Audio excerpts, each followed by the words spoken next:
In our previous lecture, we saw that if an LTI one-port circuit satisfies the following conditions. The first condition is that it does not contain any independent sources inside.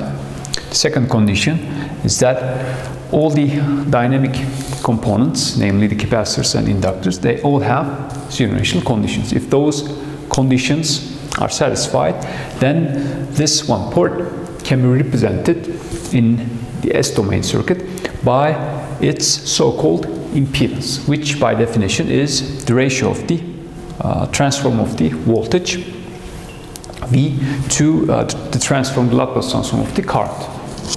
Okay, and the unit for voltage is volt and the unit for current is amps. Therefore, the unit for impedance is volt over amp ohms. So impedance, we said, is a natural generalization of resistance. Okay.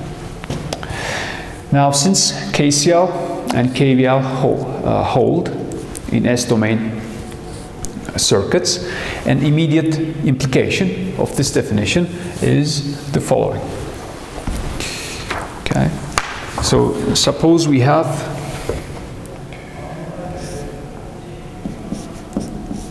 a bunch of one-port circuits connected in series. Okay, and those one-port circuits are such that they can be represented by their impedances. Okay, so this is Z1 of S, this is Z2 of S, and this is Zn of S. And here we have the voltage that appears across the terms of this newly formed one-port, and this is the current at the port terminals, which is, since everything is series, which visits every impedance. Okay, and then for this newly formed one port, we can talk about, or we can easily express the equivalent impedance in terms of the individual impedances as, which we're going to call the equivalent impedance or effective impedance of this new port. Okay, and that equals simply the sum of individual impedances because they are connected in series. Z1 of S plus Z2 of S plus Zn of S. Okay, now the dual situation, not surprisingly, holds too, and we can therefore easily obtain the equivalent impedance for the parallel connection. Okay, so this is here Z equivalent, this is Z1, this is Z2, and this is Zn. Okay, now this is the dual case for the series connection. So that would mean the equivalent admittance should equal the sum of individual admittances, and admittance by definition was simply 1 over the impedance. Okay, therefore we can write 1 over Z equivalent equals 1 over Z1 S plus 1 over Z2 S plus 1 over Zn S. Okay, just like in the LTI resistive case. Now, another thing that we are allowed to do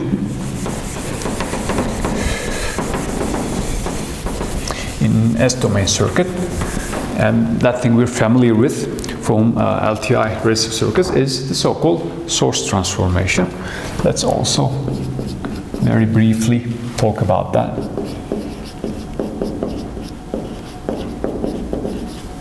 Okay. So suppose that you have a one port which is the series connection of an impedance and an independent voltage source.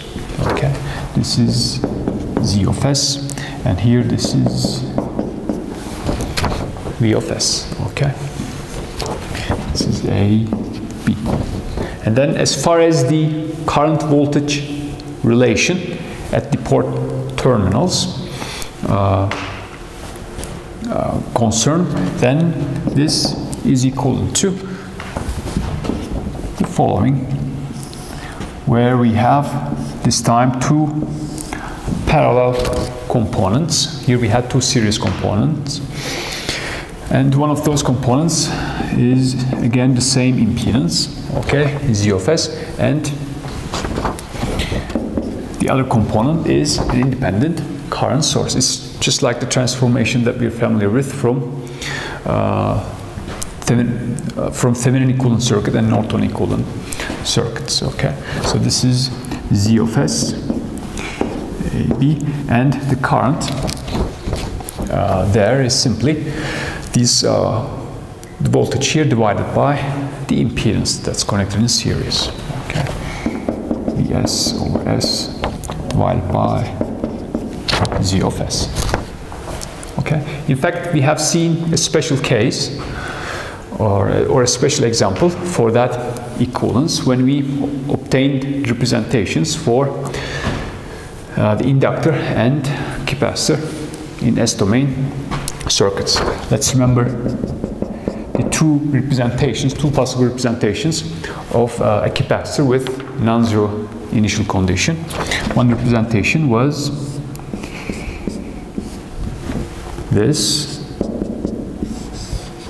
okay, AB, where we have an impedance, the impedance of the capacitor, which is related to the capacitance by this formula 1 over SC ohms, and this independent voltage source represents the initial condition of the capacitor, and its value was V0 over S, V0 being the initial voltage of the capacitor. And then there was another representation of the same capacitor, which was this.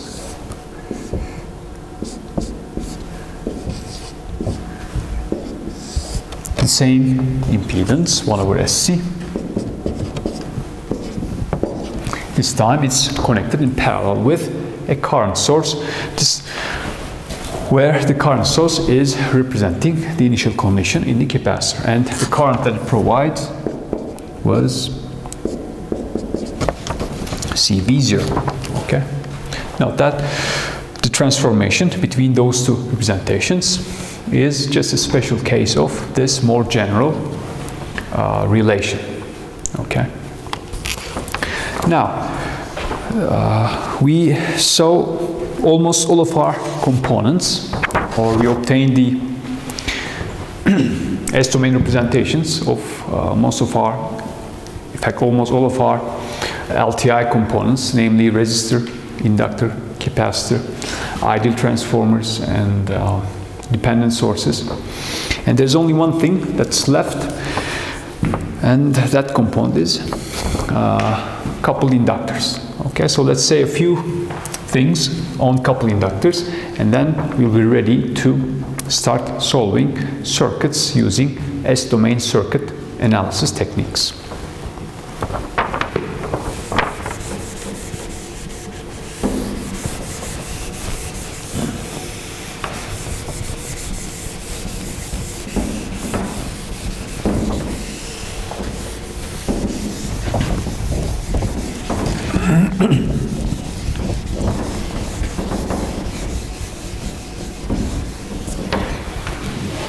Okay, now let's obtain the S-domain representation of coupled inductors. Okay, as before, what we do is we start with the terminal equation in time domain, and then we obtain the equation in Laplace domain by simply taking the Laplace transform of both sides of the terminal equation, and then by looking at the equation in Laplace domain, in S domain, we try to figure out the circuit representation of that equation. Okay, so this is our component, a pair of coupled inductors, plus minus V1, V2, I1, I2, L1, L2, and here this is the mutual inductance M. The initial conditions are I1 0 and say I2 0. Okay, now the terminal equation for this component is V equals L di, where V is the voltage vector, L is the inductance matrix, and I is the current vector. Okay, this is L, and here we have I dot, which is the I1 di to S for the inductance matrix. It was L1, L2 on the diagonal entries, and on the off-diagonal entries we have the mutual inductance M. So this is our equation 1, the terminal equation in time domain. Now let's transform both sides using Laplace transform. Here we would have a vector V1 of S, V2 of S, okay. Now we're dealing with capital letters because we're in S domain. And then this is a constant matrix, therefore we can just leave it as it is. And then that's multiplying the derivative of the currents. Now, the Laplace transform of I1 dot is simply S I1 minus the initial condition, which is I1 0, and the same holds true also for the second current. Therefore, this matrix is multiplying S I1 minus I1 0. Likewise, the second entry is S I2 minus I2 0. And this can be written as following. We multiply this matrix by S, and then we divide this vector by S, so that nothing changes. And if you do that, this is what the matrix becomes, SL2. And here we have I1 minus I1 0 over S, I2 minus I2 0 over S. Okay? And now let's interpret that equation in terms of a circuit diagram.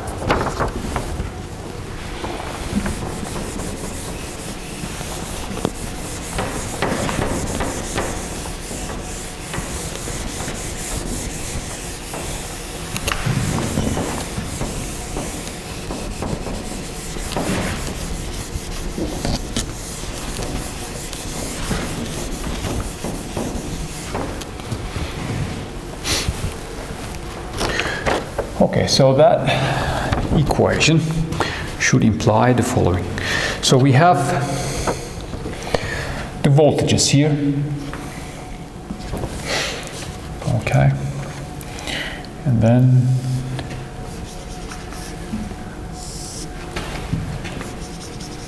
we have the coils.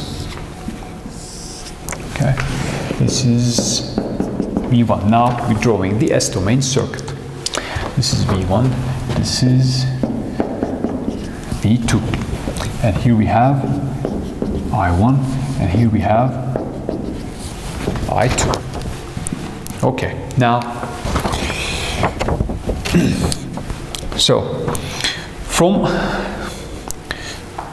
the matrix multiplies not I1, I2, but I1 minus I1 0 and I2 minus I2 0 over S. Okay, so therefore, and the matrix multiplies the currents, therefore, or the matrix is multiplying the currents passing through the coils. Therefore, we cannot let this current directly enter the coil. Okay, but first we have to subtract from it this current I1 0 over S. Therefore, here we put this current source. I1 0 over S. So that I1 is coming from here. This portion is going through this branch, and what remains is through this wire which enters the coil is I1 minus I1 0 over S. Okay, and we're going to do the same thing here. I20 over S. And then we have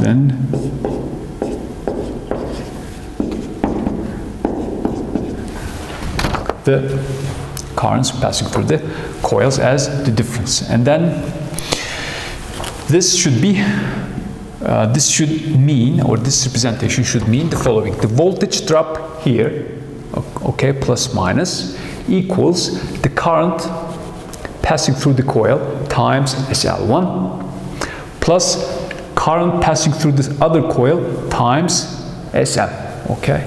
In a sense, this is mutual impedance. And likewise, the voltage here across the terms of the coil is such that multiply the current passing through the coil by SL2 plus we have the current passing through the other coil multiplied by SM, okay? And this equation in S domain or in Laplace domain therefore has this representation in S domain circuit. Okay, now there's another way to interpret this equation, but first we have to rewrite it. And this is how we rewrite it, or we can write V1, V2 equals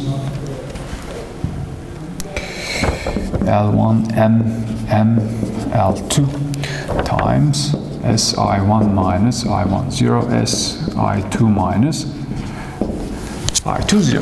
So again, we're writing the same equation, but now we're gonna put it in different form. This implies, okay, this allows us that we can write V1, V2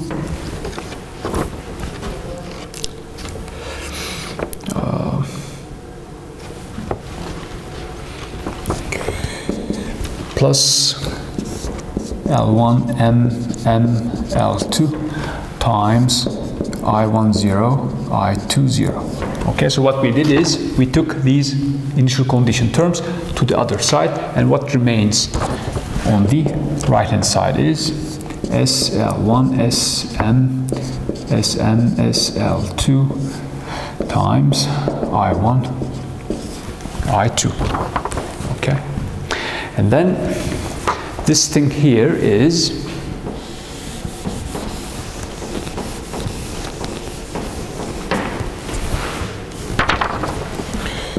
okay, let's write it as a single vector. This thing here is we have V1. To that we're adding L1 I10 plus M I20. L1 I10 plus M I20. And for the second entry, we have V2 plus M I10 plus L2 I20. M I10. Okay, and that equals this voltage equals this matrix, okay, the impedance matrix in a sense, multiplying the currents I1 and I2. And that equation can be, or suggests the following picture for the S domain circuit.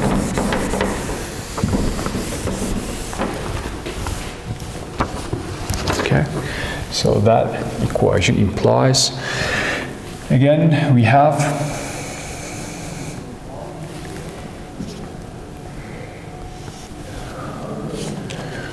coils, but this time instead of a current source or the current sources, now we're going to use the voltage sources, and the voltages provided by voltage sources are related to the initial conditions through these two terms. Okay, so here we have minus plus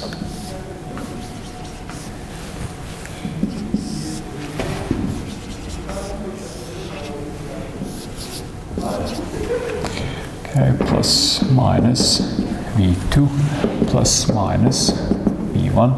This current is I1, this current is I2 plus minus. Okay, and we have the same picture for the coil SM, which means that the voltage here equals the current passing through the first coil times SL1 plus current passing through the second coil times SM. Now, in this representation, the current passing through the coils is, or are, the actual inductor currents. Okay? But if you do that, then the voltages become not directly V1 and V2, but to those voltages we have to add these terms. That's why we have here these extra voltage sources. The voltage provided by this voltage source is here. Okay, so that V1 plus the voltage of that voltage source by KVL equals the voltage appearing across the terminals of the coil, which equals SL1 times I1 plus SM times I2. And same holds also for the second coil. Therefore, this should be L1 I10 plus N I20, and this should be L2 I20 plus N I10. Okay, and this and that are two possible S-domain representations of the coupled inductor. Okay, so our list of components is now complete. That means we're ready to start solving LTI circuits using S-domain techniques. And this is our first example.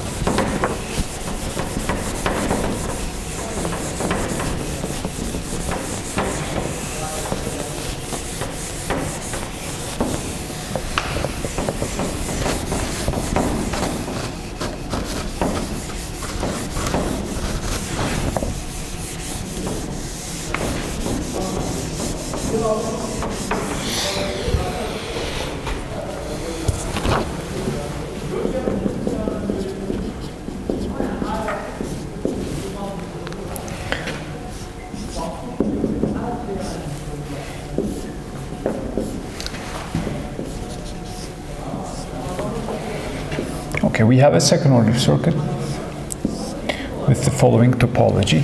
This is the input Vs 1/4 farads plus minus Vc, 1 ohm 4/3 henries, and this is our inductor current, IL. Okay, so we have three different units. We have farads, we have ohm, and we have henry. And when we transform the circuit to S-domain, everything will be just ohms. So that's the beauty of it, okay? That's the simplicity of it. Okay, now what we're given is the following. Vs of t. The input is 4/3 e to the minus 2t times unit step u of t volts. Okay, now since this is our first example, for simplicity, suppose that the initial conditions are 0. We have no initial charge on the capacitor and no initial flux on the inductor. Okay, Vc0 minus is 0 and IL0 minus equals 0. And let's find the inductor current for this situation, for this circuit. Find ILT for t greater than or equal to 0.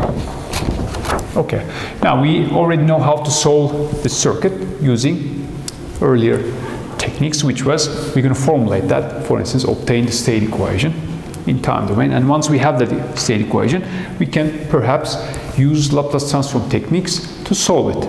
But now the new approach is such that we don't formulate the circuit in time domain, we directly transform it to the so-called S-domain circuit. And we treat that S-domain circuit as if it's an LTI resistive circuit.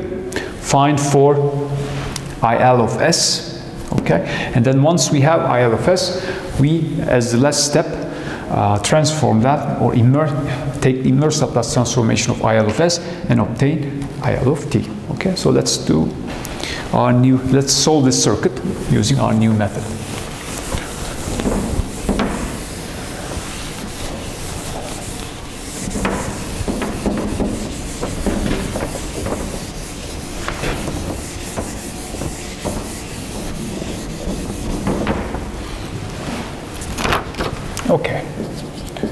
here is the solution. The first step is transform the circuit to its S-domain equivalent.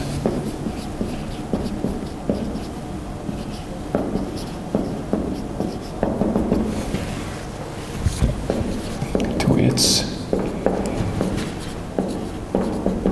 S-domain equivalent form. Okay. Now, what we have is, for voltage source, we do nothing. We just draw the same voltage source, only Vs of t now becomes Vs of s. Okay, capital Vs. And then for the capacitor, what we do, we represent this capacitor in time domain by its impedance, okay, plus an independent source that represents the initial condition, okay. For instance, if we choose to perform that representation by an independent voltage source, it would be an impedance connected in series with an independent voltage source where the voltage provided by the source is simply initial condition, initial voltage divided by S. Okay? But in this case, we don't have any initial condition, or the initial condition is 0. Therefore, the capacitor can be represented solely by its impedance, and the impedance of a capacitor was 1 over SC. Okay, C being 1 over 4, that produces 4 over S as the impedance. And then once you express things in terms of impedance, farad becomes ohms. Okay, so here we have the capacitor with impedance 1 over SC, and C is 1 over 4, therefore it's 4 over S. The unit is ohm. Therefore, this is the ratio of voltage to current associated to our capacitor. As for the resistor, we do nothing, we just directly carry it to S domain. 1 ohm in time domain is 1 ohm in S domain. Okay, so 1 ohm here. And as for inductor, the impedance is SL. Note that since the initial condition is 0, the inductor completely is represented by its impedance. Okay, SL, which is 4S over 3. Unit is ohms. Okay. Now, this is what we're after. The Laplace transform of the inductor current. Once we obtain this IL of S, we can write down IL of t by simply performing the inverse Laplace transformation. Now, how to obtain this current? Note that this circuit, since everything is in terms of ohms, this circuit is just like an LTI resistive circuit. Therefore, we can apply any method that we want, that we would use for solving an LTI resistive circuit. Okay. Now, since there is just one unknown node voltage, it seems best to solve this circuit using node analysis. Okay. So this is our ground node, and then here this is the node voltage. Okay. Since we are in S domain, the letter that we use to indicate the node voltage is a capital letter. Okay. Now we have just a single unknown node voltage. Therefore, let's write KCL at that node. Remember, KCL, KVL holds in S domain. So writing the node equation, we obtain the following: this current plus that current equals 0 by KCL. But now, what's this current? This voltage, the node voltage E minus the voltage here, which is Vs, okay? So that produces plus minus the voltage across the capacitor, and then that divided by the impedance of the capacitor, that produces this current, okay? So we have E minus Vs divided by the impedance in between, which is 4 over S. So that's that current. And we have this current, which is simply E over 1. And finally, we have this current, which is IL. And in terms of E, it's E over the impedance.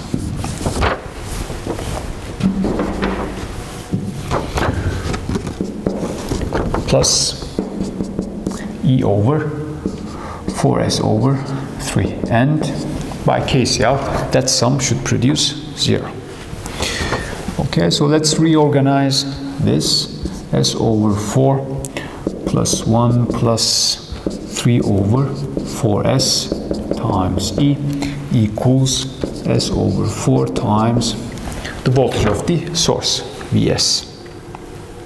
Okay, and then from that equation we can obtain E, the node voltage. Once we know the node voltage divided by the impedance will give us IL of S. Okay, and once we have IL of S, we can easily figure out IL of T by using inverse Laplace transform techniques.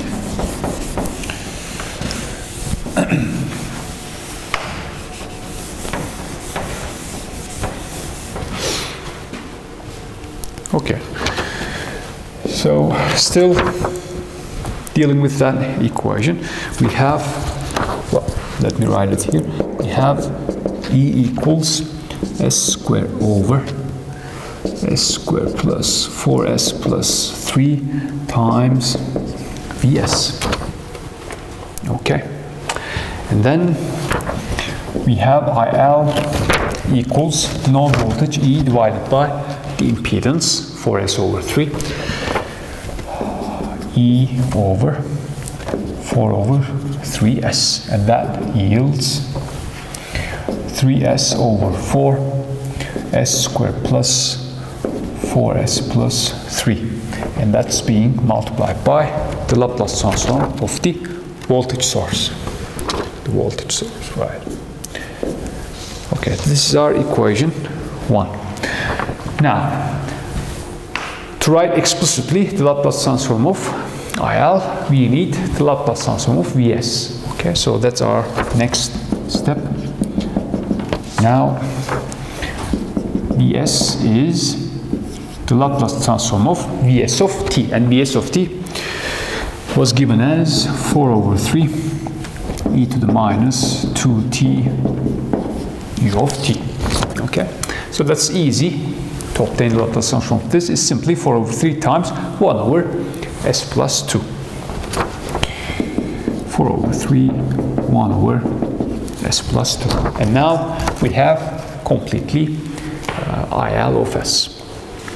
Okay, so plugging that Laplace transform into equation 1, we have IL, the Laplace transform of the inductor current, equals 3s over 4s squared plus 4s plus 3 times the Laplace transform of Vs, which is here, 4 over 3 times 1 over s plus 2, and that yields s over s plus 2 times s squared plus 4s plus 3. Okay, and that equals s over, note that this can be written as, the second order term can be written as s plus 1 times s plus 3, so we have s plus 1 times s plus 2 times s plus 3. This must equal k1 over s plus 1 plus k2 over s plus 2 plus k3 over s plus 3. k1, k2, k3, they are the residues in partial fraction expansion. We know how to find them. And when we do find them, this is how IL of s can be written in terms of first order terms. So we have something divided by s plus 1 plus something divided by s plus 2 plus something divided by s plus 3. And those somethings, which we call residues, are, for this case, minus 1/2. This is 2, and this turns out to be minus 1.5. Okay? And once IL of s is written in this form, it's straightforward. It's trivial almost to obtain IL of t, because we know the inverse Laplace transforms of each of these first order terms. This produces, this times e to the minus t, this produces 2 times e to the minus t, and finally we have e to the minus 3t term. So that means we know what ILT is. So let's write down the final answer, and that would be the end of our problem.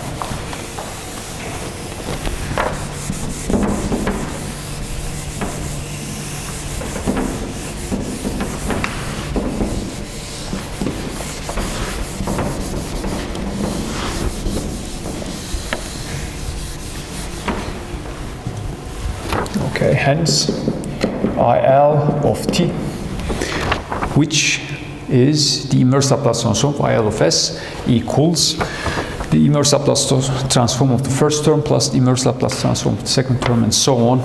And that produces minus 1/2 e to the minus t plus 2 e to the minus 2t and minus 3/2 e to the minus 3t amps.